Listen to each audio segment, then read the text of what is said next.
कथा कहानी किस्सा के मित्रों को नमस्कार। आज की कहानी मनुष्य के अकेलेपन की कहानी है और बहुत बुरी स्थिति में होते हुए भी मनुष्य के सम्मान और प्यार पाने की इच्छा पर बात करती है। ये कहानी आदर्श और यथार्थ के संघर्ष की भी कहानी है। प्रस्तुत है रूसी कथाकार मैक्सिम गोर्की की कहानी वन ऑटम इवनिंग की हिंदी प्रस्तुति पतझड़ की शाम।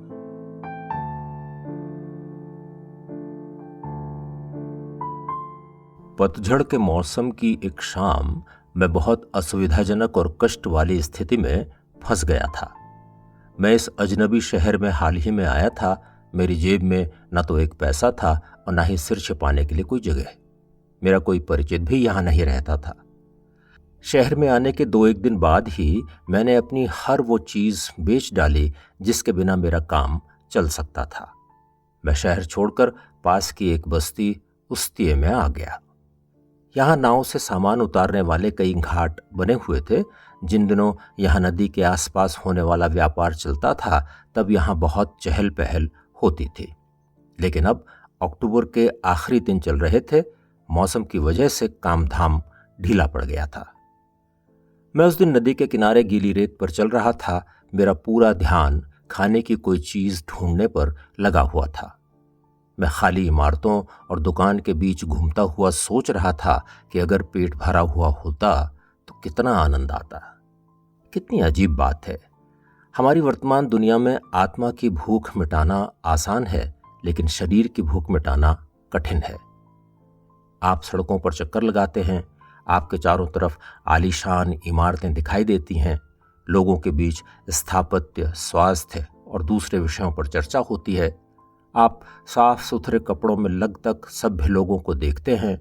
ये लोग आपको देखते ही एक तरफ हटकर आपको रास्ता दे देंगे। वो शराफत दिखाते हुए आपकी तरफ नजर भी नहीं उठाएंगे। आपके दुख भरे अस्तित्व की सच्चाई को वो नहीं देखना चाहते। ये बिल्कुल सच है कि एक भूखे आदमी की आत्मा में जो गहराई और सच्चाई होती है वो भरे पेट वाले संतुष्ट भद्र लोगों में नहीं हो सकती। शाम ढल रही थी और बारिश शुरू हो चुकी थी। उत्तर की तरफ से तेज हवाएं चल रही थीं। खाली पड़ी दुकानों के बीच से सरसराती हुई निकल रही ये हवाएं सीटियां बजा रही थीं। खिड़कियों से टकराकर हवा उनमें कंपन पैदा कर रही थी। तेज हवाओं के नीचे नदी से उठ रही लहरों का झाग नदी के किनारे से टकरा रहा था। धुंधले से किनारे पर एक के बाद एक लहर लगातार पहुंच रही थी। ऐसा लगता था कि नदी सर्दियों को आता हुआ महसूस कर रही थी। वो तेज हवाओं के साथ आ रही ठंड से डर रही थी और उसे ऐसा लगता था कि बर्फ आज रात ही उसे पूरी तरह से जकड़ लेगी। बादल बोझ से झुके जा रहे थे और लगातार पानी बरसा रहे थे। विलो के 2 पेड़ मौसम की मार से बर्बाद हो गए थे, जबकि उनके पास ही एक दूसरा पेड़ जड़ से उखड़ गया था। उसकी ऊपर की तरफ उठी हुई जड़ें प्रकृति के दुख को बयान कर रही थी। इस दुख ने मुझे भी घेर लिया था। पास ही एक टूटी फूटी नाव तेज हवाओं के कारण इधर उधर हिल रही थी। ऐसा लग रहा था जैसे सब कुछ बर्बाद हो गया था और आसमान दुख में लगातार आंसू बहा रहा था। चारों तरफ का अंधेरा मनहूसियत भरा था। मुझे पता नहीं क्यों ऐसा लगने लगा था कि कुछ ही देर में मैं अकेला ही मौत जैसे इस माहौल में रह जाऊंगा। शायद मृत्यु मेरा इंतजार कर रही थी। और उस समय मेरी उम्र पता है कितनी थी? केवल 17 साल। मैं लगातार ठंडी और गीली रेत पर चलता रहा। ठंड और भूख से मेरे दांत किटकिटा रहे थे। मैं खाने की तलाश में एक छोटी सी दुकान के पास पहुंचा और तभी मुझे वो दिखाई दी। वो अपने पैरों पर झुकी हुई थी। उसके कपड़े उसके कंधों से झूल रहे थे और बारिश की वजह से गीले हो गए थे। उसके पास खड़े होकर मैं ये देखने लगा कि वो कर क्या रही है। वो अपने हाथों से रेत को हटा रही थी। शायद वो किसी छोटी सी दुकान के अंदर जाना चाहती थी। उसकी बगल में झुकते हुए मैंने पूछा, तुम ये रेत क्यों हटा रही हो? उसके मुंह से हल्की सी आवाज निकली और वो अपने पैरों पर खड़ी हो गई। उसने अब अपनी बड़ी बड़ी सलेटी आंखों से मेरी तरफ देखा। उसकी आंखों में मुझे डर दिखाई दिया। वो लगभग मेरी ही उम्र की थी और उसका चेहरा काफी आकर्षक था। लेकिन मुझे उसके चेहरे पर 3 बड़े बड़े नीले से रंग के धब्बे दिखाई दिए। हालांकि ऐसा लगता था कि ये धब्बे बहुत तरतीब से बनाए गए थे, लेकिन इनसे उस लड़की की सुंदरता कम हो रही थी। 2 बराबर आकार के धब्बे आंखों के नीचे थे और एक बड़ा धब्बा नाक के ऊपर माथे पर दिखाई दे रहा था। ये किसी ऐसे कलाकार का काम लग रहा था जिसे मनुष्यों के चेहरे पर इस तरह के धब्बे बनाने में महारत हासिल हो गई थी। लड़की ने मेरी तरफ देखा और धीरे धीरे उसकी आंखों से डर चला गया। उसने अपने हाथों पर लगी हुई रेत को झाड़ा, सिर पर बंधे हुए रुमाल को सही किया और कंधे उचकाते हुए बोली, मुझे लगता है तुम्हें भी खाना नहीं मिला है। क्यों? चलो अब तुम खोदना शुरू करो, मेरे हाथ बहुत थक गए हैं। एक दुकान की तरफ इशारा करते हुए उसने कहा, मुझे यकीन है कि उस दुकान में हमें डबल रोटी मिल जाएगी। ये दुकान आजकल भी खुल रही है। अब मैंने खुदाई शुरू कर दी। वो कुछ देर तक मुझे देखती रही और फिर मेरे पास बैठकर मेरी मदद करने लगी। मैं नहीं कह सकता कि मेरे दिमाग में उस समय क्या चल रहा था। हाँ, इतना याद है कि नैतिकता, अधिकार और कानून जैसी वो कोई भी बात मेरे दिमाग में नहीं थी जो किसी जिम्मेदार नागरिक के दिमाग में जिंदगी भर रहनी चाहिए। असल बात तो ये थी कि दुकान के नीचे की तरफ खोदते हुए मेरा पूरा ध्यान इस बात पर था कि मुझे दुकान में खाने के लिए क्या मिल सकता था। इसके अलावा वह सब कुछ भूल चुका था। जैसे जैसे शाम ढल रही थी, हमारे चारों तरफ ठंड, नमी और अंधेरा बढ़ता जा रहा था। लहरों की आवाज़ अब कुछ धीमी पड़ गई थी, लेकिन बारिश बढ़ गई थी। पानी की बूंदें दुकान के ऊपर की तरफ लकड़ी के तख्तों पर जोर जोर से बरस रही थीं। चौकीदार की आवाज़ भी हमें अब सुनाई देने लगी थी। लड़की ने धीमी सी आवाज़ में उससे पूछा, क्या इस दुकान में फर्श होगा? मेरी समझ में नहीं आया कि वो क्या पूछ रही है, इसलिए मैं खामोश रहा। उसने फिर पूछा, मैं पूछ रही हूं कि क्या इस दुकान में कोई फर्श है या नहीं? अगर फर्श हुआ तो हमारी पूरी मेहनत बेकार चली जाएगी। मान लो तुमने खुदाई की और फिर हमें फर्श के मजबूत तख्ते मिले, तब हम क्या करेंगे? उन तख्तों को हटाना इतना आसान नहीं होगा। मुझे लगता है कि हमें ताला ही तोड़ना पड़ेगा। ये ताला कमजोर दिखाई देता है। महिलाओं के दिमाग में सही उपाय आमतौर पर नहीं आते, लेकिन कभी कभी वो अच्छी बातें भी कर देती हैं। मैं अच्छे विचारों की हमेशा से कद्र करता रहा था और उनका फायदा भी उठाता था। ताला हमें मिल गया था। मैंने जोर से इसे पकड़कर अपनी तरफ खींचा। दरवाजे का निचला हिस्सा खुलते ही लड़की तेजी से झुकी और सांप की तरह बल खाती हुई दुकान के अंदर सरक गई। अंदर से उसकी आवाज आई, शाबाश, अच्छा काम किया। मुझे किसी महिला से मिले प्रशंसा के 2 शब्द पुरुषों के लंबे प्रशंसा गीतों के मुकाबले कहीं ज्यादा खुशी देते हैं, लेकिन उन दिनों में आज के मुकाबले इतना आनंद नहीं उठा पाता था। मैंने लड़के की बात पर ध्यान नहीं देते हुए आशा भरी आवाज में पूछा, कुछ मिला? वो अपनी खोज का पूरा विवरण देने लगी। एक टोकरी में बोतलें मिली हैं, खाली थैले पड़े हैं, एक छाता है और लोहे के कुछ बर्तन हैं। इसमें खाने के लिए तो कुछ भी नहीं था। मुझे अपना दिल बैठता हुआ सा महसूस हुआ। अचानक उसकी उत्साह भरी किलकारी सुनाई दी, आहा, अब जाके मिला ये। मेरे पूछने पर कि क्या मिला है, उसने बताया कि डबल रोटी मिली, पर थोड़ी गीली थी। उसके बाद उसने अंदर से डबल रोटी मेरी तरफ सरका दी और खुद भी बाहर निकल आई। मैं तब तक ब्रेड का एक टुकड़ा तोड़कर मुंह में डाल चुका था। उसने चारों तरफ अंधेरे का निरीक्षण करते हुए मुझसे कहा, मुझे भी तो दो ब्रेड। वो बोली, देखो उधर एक उल्टी नाव पड़ी है, क्या हम उधर चलें? हम दोनों हाथों में डबल रोटी पकड़े उस नाव की तरफ चले गए। बारिश और तेज हो गई थी। नदी की लहरें जोर की आवाज करते हुए किनारे तक आ रही थीं। दूर कहीं तेज सीटी बज रही थी। ऐसा लग रहा था जैसे कोई भयानक दैत्य पृथ्वी, इसके समाज, इसकी व्यवस्था और हम दोनों को देखकर गुस्से से फुफकार रहा हो। इन आवाजों से मेरा दिल तेजी से धड़क रहा था, लेकिन हम दोनों ही जल्दी जल्दी डबल रोटी के टुकड़े मुंह में भरते जा रहे थे। लड़की मेरी बाईं तरफ चल रही थी। पता नहीं क्यों मेरे मुंह से निकला, तुम्हारा नाम क्या है? उसने डबल रोटी का टुकड़ा चबाते हुए जवाब दिया, नताशा। मैं अपने सामने फैले हुए अंधेरे की तरफ देखने लगा। मुझे ऐसा महसूस हो रहा था कि मेरा दुर्भाग्य मेरी तरफ देखते हुए कुटिलता से मुस्कुरा रहा था। बारिश नाव के ऊपर बुरी तरह बरस रही थी और इसकी आवाज मन में दुख पैदा कर रही थी। नाव के एक छोटे से छेद से अंदर आ रही हवा सीटी बजा रही थी। नाव की एक पतली टूटी खपच्ची इस हवा के कारण कांप रही थी। इससे निकल रही आवाज पूरे माहौल को और गमगीन बना रही थी। किनारों से टकरा रही लहरों की आवाज विषाद और निराशा भी पैदा कर रही थी। बारिश और लहरों की मिलीजुली आवाजों के बीच उल्टी पड़ी नाव के नीचे ऐसा लग रहा था कि पृथ्वी कराह रही थी। लहरों के ऊपर उड़ती हुई हवा कोई दुख भरे गीत गाती प्रतीत होती थी। नाव के नीचे के हमारे शरण स्थल से हमें कोई राहत नहीं मिल रही थी। नाव बहुत संकरी थी, इसमें नमी थी और इसके छेद से पानी की बूंदें और तेज हवा अंदर आ रहे थे। हम चुपचाप बैठे रहे। मुझे याद है मुझे तेज नींद आ रही थी। नताशा ने अपनी पीठ नाव की लकड़ी के साथ लगाई और घुटने मोड़कर बैठ गई। अपने घुटनों को अपनी बाहों में समेटे वो नाव के छेद से नदी की तरफ देख रही थी।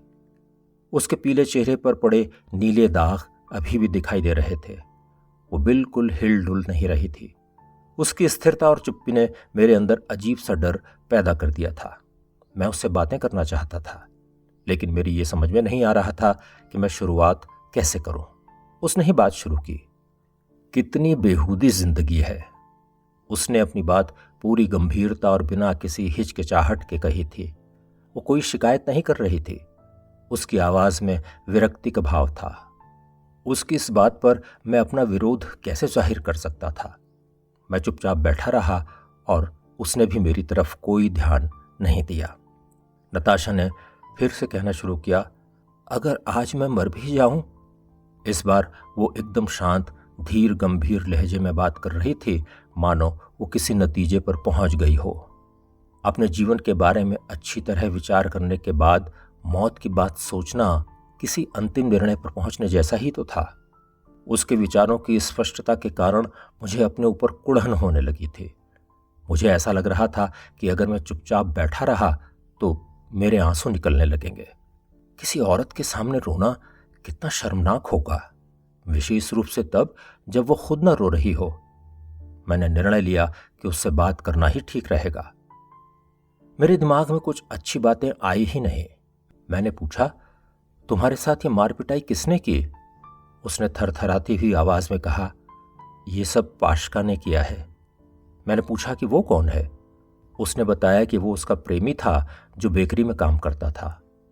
मेरे ये पूछने पर कि वो क्या अक्सर ऐसा करता था, उसने बताया कि जब भी वो शराब पीता था वो उसे पीटता था। फिर वो अचानक मेरे पास खिसक आई। वो मुझे अपने पाशका और उनके बीच जो संबंध थे उनके बारे में बताने लगी। वो एक वेश्या थी। वो एक बार उसके कमरे पर आया था और वो नताशा को बहुत अच्छा लगा क्योंकि वो मजाकिया था और उसने साफ सुथरे कपड़े पहने हुए थे। वो उससे प्रेम करने लगी। इसका फायदा पाशका ने उठाया। दूसरे ग्राहक नताशा को जो पैसे देकर जाते थे उनसे पाशका शराब पीता और फिर उसे पीटता था। उससे भी बुरी बात तो ये हुई कि वो उसके सामने ही दूसरी लड़कियों से भी मिलने लगा। वो बाहर की ओर देखती हुई कह रही थी, तुम ही बताओ, इस सब से मुझे बुरा लगेगा या नहीं? मैं दूसरी लड़कियों से इतनी बुरी तो नहीं हूं। वो बदमाश मुझे बेवकूफ बना रहा था। परसों की ही बात है, मैं मैडम से छुट्टी मांगकर शाम को घूमते घूमते उसके कमरे में पहुंच गई। वहां पर मैंने देखा कि वो डुंका के साथ बैठकर शराब पी रहा है। मैंने जब उससे कहा कि उसने मुझे धोखा दिया है तो उसने मुझे पीटना शुरू कर दिया। वो मुझे लात घूंसों से मार रहा था और मेरे बाल खींच रहा था। यहां तक तो कोई बात नहीं थी, लेकिन उसने इसके बाद मेरे कपड़े फाड़ने शुरू कर दिए। अब मैं क्या करती? मैं मैडम के पास क्या मुंह लेकर जाती? उसने मेरी जैकेट फाड़ दी, मेरे सिर पर बंधा रुमाल फेंक दिया। देखो मेरा क्या हाल बनाया है उसने। अचानक वो जोर जोर से रोने लगी। बाहर हवा ठंडी और तेज हो गई थी। मेरे दांत फिर से किटकिटाने लगे। वो अपने में और सिमट गई और फिर मुझसे सटकर बैठ गई। वो मेरे इतने पास थी कि मैं अंधेरे में भी उसकी आंखों की हल्की सी चमक देख सकता था। अचानक वो बोली, तुम सभी मर्द दुष्ट होते हो, मैं तुम सबको कुचल देना चाहती हूं, तुम्हें जीवन भर के लिए अपाहिज बनाना चाहती हूं। अगर तुम में से कोई मर भी रहा होगा तब भी मैं उसके मुंह पर थूक दूंगी। तुम सब पहले चापलूसी करते हो, कुत्ते की तरह पूंछ हिलाते हो, और जैसे ही तुम्हारा मतलब पूरा हो जाता है हमारी जरूरत खत्म हो जाती है। तुम हमारे ऊपर पैर रखकर आगे बढ़ जाते हो। तुम सब के सब घिनौने और मतलबी हो। वो इसी तरह मर्दों को कोसती रही, लेकिन उसके बोलने के अंदाज से इन घिनौने और गंदे लोगों के लिए कोई घृणा नहीं झलक रही थी। वो बहुत शांत होकर इत्मीनान से अपनी बात कर रही थी। उसकी आवाज में कोई उतार चढ़ाव भी नहीं था। मेरे मन में उसकी बातें और उसका अंदाज गहराई तक उतर गए। उन भाषणों से एकदम अलग था जिनमें भारी भरकम शब्द, पुस्तकों का ज्ञान और कठिन भाषा का प्रयोग होता था। मैं बहुत परेशान हो चुका था। ये परेशानी उस लड़की की बातों से उतनी नहीं थी जितनी ठंड के कारण हो रही थी। मेरे दांत फिर से बजने लगे। तभी मुझे दो छोटे ठंडे हाथ अपने ऊपर महसूस हुए। एक मेरी गर्दन को छू रहा था और दूसरा मेरे चेहरे पर था। मुझे एक शांत और दुलार भरी आवाज सुनाई दी। क्यों परेशान हो? मुझे पता नहीं क्यों ऐसा लग रहा था कि नताशा नहीं बल्कि कोई और ये सवाल मुझसे पूछ रहा था। अभी अभी तो वो कह रही थी कि सभी मर्द बदमाश, आवारा और घिनौने होते हैं। वो कह रही थी, क्या बात है, क्या तुम्हें ठंड लग रही है? अरे तुम उल्लुओं की तरह चुपचाप क्यों बैठे थे? चलो इधर आओ, यहां लेट जाओ। अपनी बाहें मेरी चारों तरफ लपेट लो कस के। देखो अब तुम्हें गर्मी लगने लगेगी। हम आसपास लेट जाएंगे, किसी तरह रात निकल जाए। क्या तुमने शराब पी थी? अच्छा ये बताओ, उन्होंने तुम्हें नौकरी से क्यों निकाला? चलो कोई बात नहीं, चुपचाप लेटे रहो। वो मुझे दिलासा दे रही थी, मुझे साहस बंधा रही थी। कितनी शर्म की बात थी। सोचिए, मैं पूरी मानवता के कल्याण के बारे में सोचा करता था। मेरे दिमाग में सामाजिक और राजनीतिक सुधार के विचार रहते थे। मैंने कई ऐसी कठिन किताबें पढ़ी थीं जिनके सही मतलब शायद उनके लेखक भी नहीं जानते। मैं एक ऐसी ताकत बन जाना चाहता था जो इन परिवर्तनों को अमली जामा पहना सके। विडंबना देखिए, मेरे पास बैठी वेश्या अपने शरीर की गर्मी से मुझे राहत पहुंचा रही थी। एक ऐसी महिला जिसे समाज सबसे गंदी निगाहों से देखता है। जब तक उसने मेरी सहायता नहीं की थी, इसी तरह के विचार मेरे दिमाग में भी भरे हुए थे। ओह, मुझे यह विश्वास होने लगा था कि यह सब कुछ सपने में घटित हो रहा था, लेकिन यह सब असलियत में हो रहा था। पानी की ठंडी बूंदें मेरे ऊपर गिर रही थीं और एक महिला शरीर मेरे एकदम पास था। उसकी गर्म सांसें मैं अपने चेहरे पर महसूस कर रहा था। उसके मुंह से वोदका की हल्की सी गंध आ रही थी जो बुरी नहीं लग रही थी। हवा डरावनी आवाज करते हुए बेरहमी से बही जा रही थी। लहरें लगातार तट से टकरा रही थीं। मैं उस लड़की से लिपटा हुआ था। हम दोनों ही ठंड से कांप रहे थे। कोई सोच भी नहीं सकता कि यह सब कुछ डरावना सपना नहीं था, बल्कि सच में घटित हो रहा था। नताशा लगातार मुझसे बात किए जा रही थी। उसकी बातों में जिस तरह की सहानुभूति और कोमलता थी, वो केवल नारी में ही मिल सकती है। उसकी इन बातों ने मेरे अंदर एक ज्योति सी जला दी।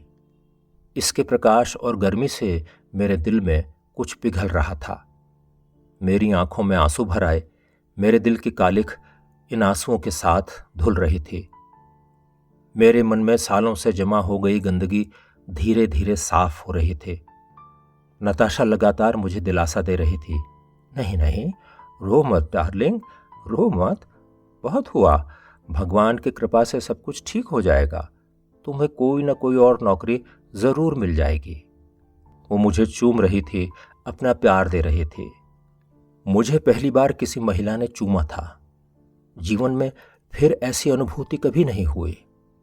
नताशा लगातार बोले जा रही थी, चुप हो जाओ, बिल्कुल चुप हो जाओ, कल मैं तुम्हारी सहायता करूंगी। अगर तुम्हें कहीं जगह नहीं मिलेगी तो मैं तुम्हें अपने साथ ले जाऊंगी। उसकी कोमल और मुलायम आवाज मुझे सुनाई दे रही थी। मुझे ऐसा लग रहा था कि मैं कोई मीठा सा सपना देख रहा हूं। हम लोग सुबह होने तक एक दूसरे की बाहों में लिपटे हुए लेटे रहे।